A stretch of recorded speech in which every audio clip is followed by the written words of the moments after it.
দেখি না অনেক সময় যে কিছু শেফার্ড একেবারে খুব দামি কুত্তা থাকে শিকারী, ওরা হচ্ছে যে এই যে একটা স্মেল, একটা হচ্ছে যে মুখের মধ্যে একটা গন্ধ দিল, ওই গন্ধটা যে যে জায়গায় যাচ্ছে ওরা ওই গন্ধের অনুসরণ করে করে দৌড়াচ্ছে। মানুষ পারে না কেন? কারণ ওদের হচ্ছে গন্ধের নেওয়ার যে মানে হচ্ছে ধারণ করতে পারার, গন্ধকে ট্রেস করতে পারার যে ক্যাপাসিটি, এটা মানুষের চেয়ে বহু বেশি।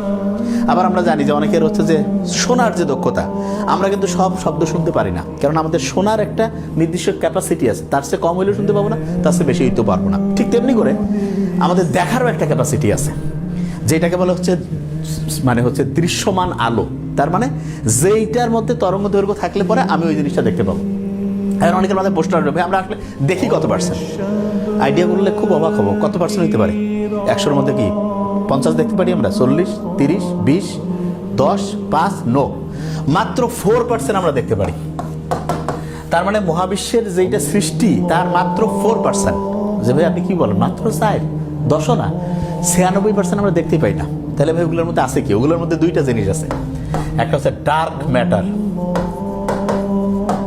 আর একটা হচ্ছে ডার্ক এনার্জি। নাম শুনে মনে হচ্ছে না যে ভাই এটা আবার কি জিনিস? Dark energy. এই যে মহাবিশ্ব আছে না,